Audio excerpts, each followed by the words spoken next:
Assalamualaikum warahmatullahi wabarakatuh. Salam sejahtera Bapak Ibu dosen dimanapun berada. Salam sejahtera adik-adik mahasiswa dimanapun berada. Salam semangat publikasi dengan tangan sendiri. Baik, kali ini saya akan memberikan informasi tentang 5 hal penting yang harus diperhatikan sebelum submit atau mengirimkan artikel ilmiah ke jurnal nasional terakreditasi. Sebelumnya, saya sudah menjelaskan bagaimana caranya membuat akun ataupun registrasi di jurnal nasional. Dan kali ini, sebelum kita melakukan submit atau pengiriman artikel, kita harus tahu dulu apa-apa saja dalam hal ini 5 hal yang perlu diperhatikan sebelum melakukan submit artikel ilmiah kita. Oke, langsung saja kita check it out dari videonya berikut ini. Oke, langsung saja. Ini adalah halaman dari Sinta yang sudah kita pilih masuk ke Sinta 2.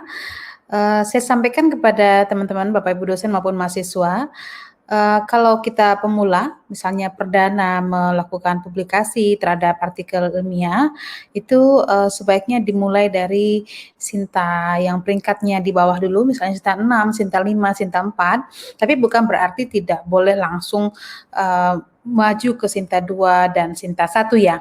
Karena kan yang penting dalam publikasi itu adalah kemauan yang kuat dan semangat ya.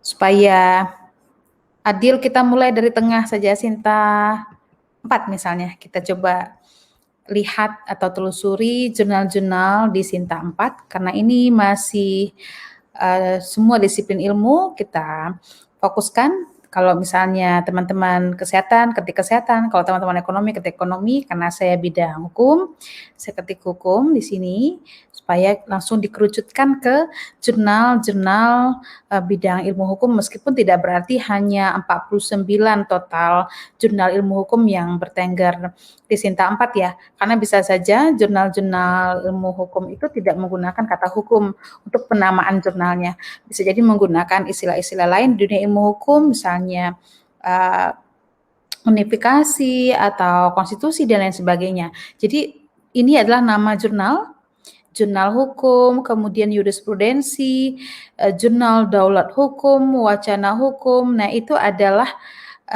nama dari jurnalnya, dan yang di bawah ini adalah nama dari pengelola jurnalnya. Misalnya jurnal hukum itu dikelola oleh Universitas Islam Sultan Agung gitu. Tentu biasanya ini adalah dikelola oleh fakultas ataupun prodi, ataupun bisa juga dikelola oleh program pasca sarjananya. Kemudian langsung kita coba telusuri, kita pilih kira-kira mana yang ingin ditelusuri dan dikepoin gitu ya, lebih mendalam, karena dalam video kali ini saya ingin memberikan informasi tentang 5 hal yang perlu diperhatikan sebelum kita sebelum kita mensubmit artikel yang kita miliki. Tapi bukan berarti informasi ini hanya diberikan kepada yang sudah memiliki draft artikelnya ya. Bisa jadi belum ada draft sama sekali dan ingin melakukan publikasi, langsung saja dikepoin gitu website jurnalnya, karena dengan kita mengunjungi website jurnalnya kita akan punya inspirasi dan ide-ide tentunya. Oke, kita coba yang mana satu, kita coba kunjungi jurisprudensi, jurnal dari Universitas Islam Malang. Kita klik websitenya di sebelah kiri ini yang tulisan websitenya. Oke, ini adalah tampilan dari website jurnal yang bernama jurisprudensi tadi. Oke, bukan jurisprudensi, jurispruden. Dikelola oleh Jurnal Fakultas Hukum Universitas Malang. Ini dia tampilan websitenya. Nah, ini kebetulan bahasa websitenya bahasa Indonesia, tapi bisa jadi ketika teman-teman Bapak Ibu mengunjungi website jurnal yang lain, websitenya itu berbahasa Inggris, maka jangan khawatir ya. Kalau misalnya websitenya berbahasa Inggris, bukan berarti selalu atau melulu jurnal itu hanya menerima artikel dalam bahasa Inggris saja, tapi bisa jadi juga mereka menerima artikel dalam bahasa Indonesia juga.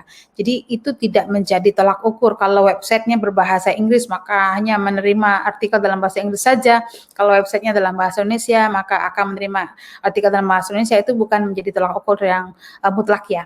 Kalau misalnya dalam bahasa Inggris, lalu kemudian bagi yang mungkin belum begitu baik dalam bahasa Inggris, maka tidak perlu khawatir. Silakan dibuka saja nanti jendela satu lagi di halaman browsernya, kemudian nanti ketik Google Translate atau misalnya menggunakan aplikasi translator seperti U Dictionary dan lain sebagainya. Setelah diketik nanti Google Translate di jendela satu lagi, kemudian dipilih di blok bagian mana yang ingin diterjemahkan, akhirnya kita mendapatkan poinnya ya. Ini kebetulan berbahasa Indonesia sehingga tinggal di klik-klik saja mana kira-kira yang perlu diketahui. Hanya saja dalam video ini saya ingin menyampaikan ada 5 hal yang paling penting, karena kalau 5 hal ini tidak diketahui terlebih dahulu sebelum submit, maka dikhawatirkan nanti ada kendala dalam proses publikasinya. Apa hal yang pertama? Yang pertama itu adalah scope dan fokus dari jurnal tersebut. Ini sangat penting sekali diketahui, ketik scope dan fokusnya.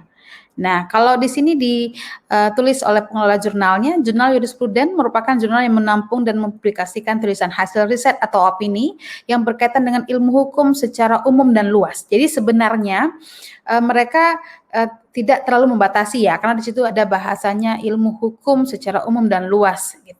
Baik dogmatik hukum, teori hukum, ataupun filsafat hukum yang disusun oleh akademisi, peneliti, dan atau praktisi hukum. Khususnya, tapi memang mereka mengkhususkan lagi, khususnya hasil riset atau opini tentang hukum perdata, hukum pidana, hukum tata negara, hukum administrasi negara, hukum internasional, dan hukum Islam.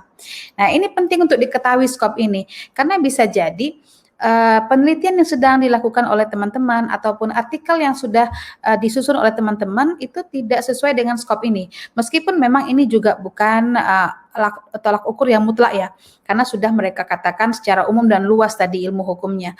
Hanya saja tentu akan lebih baik apabila artikel yang kita sudah siapkan itu sesuai dengan skopnya.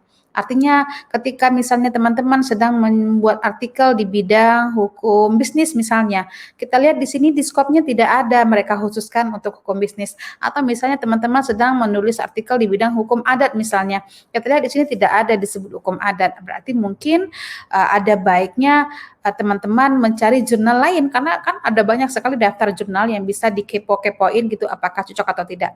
Karena akan ketemu nanti artikel yang jurnal yang memang betul-betul membuka ruang lebar untuk artikel yang cocok dengan yang sedang disusun begitu ya.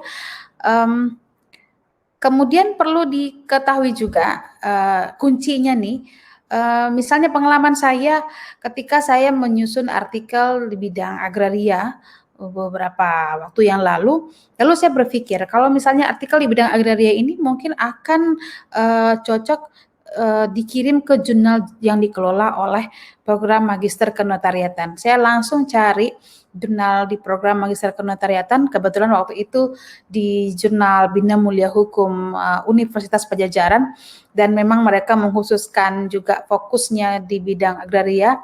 Alhamdulillah, akhirnya itu yang membuat artikel saya terbit kemudian gitu setelah melalui proses review ya. Kemudian perlu juga diketahui oleh teman-teman semua, di sini disebutkan bahwa jurnal Jurisprudens ini merupakan jurnal yang menampung dan mempublikasikan tulisan hasil riset atau opini. Nah, ini dia yang perlu diluluskan. Karena banyak kawan-kawan yang masih belum paham, menganggap bahwa publikasi artikel itu hanya untuk artikel dari hasil penelitian gitu. Padahal tidak seperti itu ya, apalagi dalam ilmu sosial ini tidak berarti artikel yang bisa dipublikasikan atau dikirim ke redaksi jurnal itu hanya artikel dari hasil penelitian. Dalam bentuk ulasan atau opini atau pemikiran saja itu juga bisa dikirim ya. Dan biasanya pengelola jurnal sudah membuat pengumuman ataupun informasi bahwasanya jenis artikel yang bisa di-upload itu atau dikirim itu bisa dari hasil riset atau penelitian, bisa juga semacam ulasan atau kajian saja tanpa dari hasil penelitian atau dalam bentuk opini seperti bahasa yang digunakan oleh pengelola jurnal Jurisprudens ini, begitu. Jadi penting sekali untuk mengetahui skopnya supaya kita tidak salah alamat, kira-kira begitu. Oke, lanjut yang kedua, hal yang perlu diperhatikan sebelum submit atau mengirim artikel ilmiah adalah, mmm, publication frekuensinya. Nah, untuk mengetahui publication frekuensinya tinggal dicari-cari saja mana kira-kira yang akan memberikan informasi tentang itu. Biasanya di beberapa, di sebagian besar, website jurnal itu suka ada publication frekuensi di sini, tapi sekarang ini tidak ada, mungkin adanya di tempat lain. Bisa jadi adanya itu di, about atau home. Kita coba lihat. Oke, dia ada di about ini, ada di publication frekuensi, tinggal kita klik saja. Oke, ini dia. Di sini tertulis jurnal ini terbit sebanyak 2 kali dalam 1 tahun, yakni Juni dan Januari. Maka dengan mengetahui, berapa kali atau publication frekuensinya itu ada berapa dalam setahun, kita bisa memetakan. Kalau sekarang ini bulan Juni, maka kecil kemungkinan tulisan yang kita kirim itu akan terbit di bulan Juni, begitu ya. Maka carilah jurnal-jurnal yang, terbitnya itu misalnya di bulan Desember atau di bulan, November gitu. Sehingga ada kemungkinan artikel kita itu bisa terbit di bulan itu. Tapi kalau memang sudah menjatuhkan pilihan, sudah cocok dengan skop dan fokus dari jurnal ini, maka kemungkinan akan terbitnya bukan di bulan Juni tapi di bulan Januari. Makanya saya informasikan bahwa sebaiknya pilihlah jurnal yang publikasi frekuensi publikasi terbitnya itu banyak dalam setahun. Misalnya ada yang 3 kali dalam setahun, bahkan ada yang 4 kali dalam setahun. Kalau jurnal-jurnal yang dikelola oleh lembaga, itu umumnya mereka terbit lebih banyak dalam setahun. Seperti jurnal yang dikelola oleh Kemenkumham, jurnal yang dikelola oleh Dewan Perwakilan Rakyat, kemudian dikelola oleh Mahkamah Konstitusi, itu biasanya lebih banyak frekuensi terbitnya. Ada yang 3, ada yang 4 bahkan. Sebab mereka memang memiliki sumber daya manusia yang khusus mengelola jurnal itu. Jadi mereka memang ada anggaran dan staf khusus untuk mengelola jurnal itu. Tetapi kalau di kampus itu umumnya yang mengelola jurnal itu adalah dosen juga, sehingga tentu tidak mungkin mengelola jurnal dengan publikasi terbit yang banyak karena dosen kan memiliki tridharma yang pokok gitu ya. Oke. Silakan nanti kalau misalnya ingin jurnal yang terbit lebih banyak dalam setahun, dicek-cek saja ke jurnal yang lainnya. Kemudian yang perlu diketahui sebelum submit artikel ilmiah ini adalah author guideline. Nah, ini dia, tinggal kita klik saja author guideline-nya. Ini adalah author guideline, di mana di sini kita bisa mengetahui bagaimana aturan dan ketentuan dalam penulisan artikelnya. Kita akan dipandu, diberikan panduan begitu. Jadi meskipun teman-teman belum memiliki draft, maka tidak masalah. Justru dengan tidak memiliki draft, tidak memiliki ide, tidak tahu memulai dari mana, cara yang paling efektif itu adalah dengan mengunjungi website jurnal dan kliklah author guideline-nya. Kan di situ kita sudah dipandu sedemikian rupa. Berapa batas minimal dan batas maksimal halaman yang bisa kita kirim, berapa ukuran marginnya, berapa spasinya, itu semua ada di sini. Apakah menggunakan sistem footnote, ataukah endnote, ataukah body note, itu semua sudah diatur di author guideline-nya ini, dan kita tidak boleh keluar dari aturan itu. Kalau katanya footnote, maka footnote. Kalau katanya endnote, maka endnote. Bagaimana sistem footnote-nya, itu sudah diatur sedemikian rupa dan diberi panduannya. Gitu. Ikutin saja, pada intinya diikuti saja formatnya seperti apa, semua ada di sini. Intinya kita harus banyak membaca memang dan diikuti gitu. Kemudian yang keempat yang perlu diketahui sebelum kita mensubmit karya ilmiah adalah kita harus melihat dulu template-nya. Jadi jangan sampai kita memaksakan diri untuk mengirim artikel sesuai dengan format yang kita miliki. Kita harus mengikuti template-nya. Di sini kita bisa lihat. Oke, ini dia template-nya. Jadi kalau misalnya kata template itu judulnya harus Times New Roman jenis hurufnya, ukurannya 12, tidak boleh lebih dari 15 kosakata, ikutin saja. Intinya kita harus taat gitu. Taat dengan aturan yang sudah mereka buat.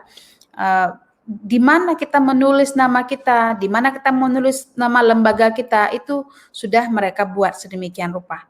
Jadi saran saya di-download template ini, kemudian kalau bisa mengetiknya langsung di sini. Kalau sudah ada bahannya, nanti di-copy pastekan bahan itu per paragraf atau per bagian dengan mengklik kanan nanti text only, sehingga dia tidak merubah template. Dan dengan template itu sudah kita patuhi, maka kemungkinan artikel yang kita kirim dilirik oleh redaksi itu besar sekali. Karena kalau template saja tidak kita patuhi, bagaimana nanti isinya gitu ya. Kalau sudah teknisnya kita patuhi, urusan substansi itu nanti urusan nomor 2. Intinya template dulu. Karena kalau untuk urusan substansinya, nanti akan ada reviewer yang akan memberikan koreksi, yang akan membetulkan, meminta kita menambahkan, begitu itu nanti ada reviewer yang akan memberikan koreksiannya. Yang paling utama itu adalah template-nya dulu. Katanya abstrak itu bagaimana, apa yang harus tergambar dalam abstrak. Abstrak itu harus berisi misalnya latar belakang, kalau katanya harus ada rumusan masalah, atau katanya harus ada materi penelitian, maka muat di situ semuanya. Kalau katanya abstrak itu maksimal hanya boleh 150 kata, tidak boleh lebih, ikutin saja gitu ya. Begitu juga ke bagian-bagian selanjutnya.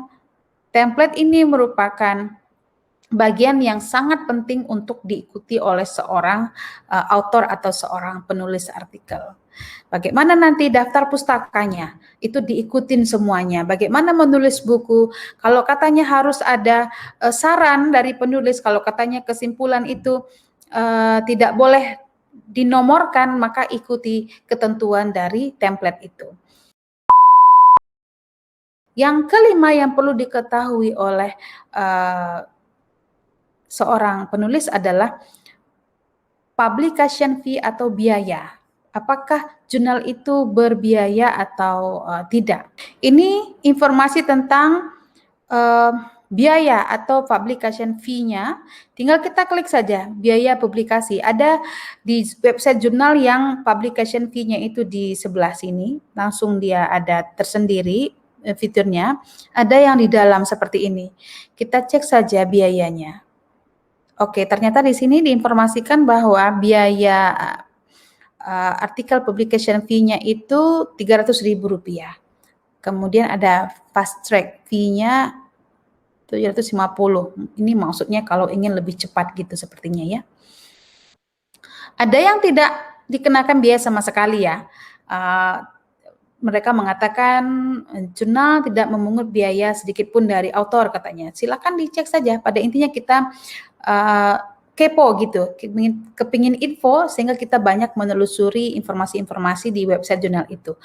Intinya sih banyak mencari tahu saja di website ini. Begitu untuk kali ini informasi yang bisa saya sampaikan kepada teman-teman.